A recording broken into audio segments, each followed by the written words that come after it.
அன்புமிக்கவர்களே, எது வாழ்வு தருகிறது? சட்டம் தான் எங்களுக்கு வாழ்வு தருகிறது என்று ஒரு கூட்டம் இங்கு பேசிக் கொண்டிருக்கிறார்கள். நான் திருச்சட்டத்தை அழிக்கவல்ல, நிறைவேற்றவே வந்தேன் என்று நற்செய்தியிலே ஆண்டவர் சொல்லுகிறார். எதுதான் நமக்கு வாழ்வு தருகிறது, வாழ்க்கை எது அழிக்கிறது என்ற உண்மையோடு வார்த்தை என்று கற்றுத்தரும் உண்மை மேன்மைக்கு செவி கொடுப்போம். வாங்க, வார்த்தையோடு ஒரு பயணம் செய்வோம்.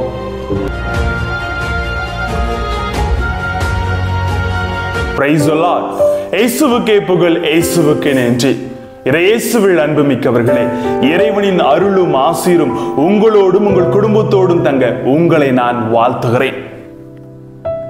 நீங்கள் செய்த தவறு கூட புனிதமாகும். அந்த தவறை நீங்கள் ஒப்புக்கொண்டால், நாம் நம்ம தவறை ஒப்புக்கொள்கிற பொழுது புனித நிலைக்கு உயர்த்தப்படுகிறோம் என்ற உண்மை அன்னை தெரசா கற்றுத்தருகிறார். ஆனால் இன்று எங்களுக்கு திருச்சட்டம் தான் முக்கியம், திருச்சட்டம் தான் எங்களுக்கு வாழ்வு தருகிறது என்று ஒரு கூட்டம் இருக்கிறது. ஆனால் அந்த திருச்சட்டத்திற்கு புதிய மாற்றத்தையும் புதிய உணர்வையும் கொடுக்க ஆண்டவர் இங்கு நற்செய்தியிலே அழைக்கிறார். அன்பார்ந்தவர்களே, மத்தேயு நற்செய்தி 5:37 சொல்லுவது போல, உள்ளதை உள்ளதென்றும் இல்லாததை இல்லாதது என்றும் சொல்லுங்கள், இதற்கு மிஞ்சினது தீமையினால் உண்டாயிருக்கும் என்று சொல்லுகிறார்கள். ஆம் என்றால் ஆம், இல்லை என்றால் இல்லை என்று சொல்லுங்கள். அதுக்கு மேல பேசினா தீயோனின் வார்த்தையாக மாறிவிடுகிறது.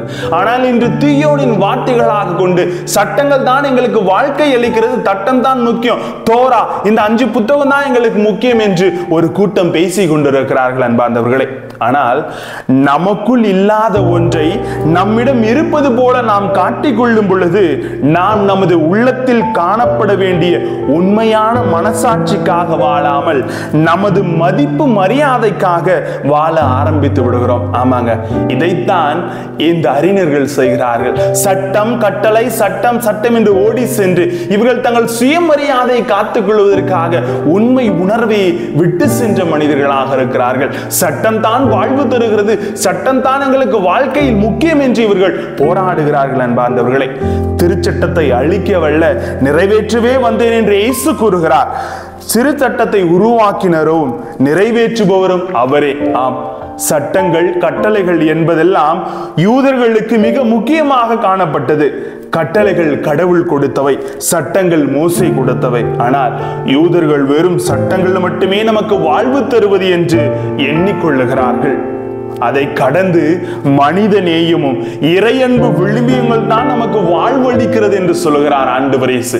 இறையன்பு விளிம்பியங்களையும் மனித நேயத்தையும் கொண்டிருங்கள், இதுவே சிறந்தது, உங்க சட்டத்துக்கு மேலானது, உங்கள் சட்டம் உங்களுக்கு வாழ்வு கொடுப்பதில்லை என்று அவர் கற்றுத்தருகிறார். அன்பார்ந்தவர்களே, ரோமியர் 13:10 சொல்லுவது போல, அன்பு அடுத்திருப்பவருக்கு தீங்கு இழைக்காது, ஆகவே அன்பே திருச்சட்டத்தின் நிறைவு என்று சொல்லுகிறார். அன்பார்ந்தவர்களே, கலாத்தியர் 5:13-16 சொல்லுகிறது, ஒருவர் மற்றவரிடம் அன்பு செலுத்த வேண்டும், இதுதான் திருச்சட்டத்தின் நிறைவு என்று சொல்லுகிறார்.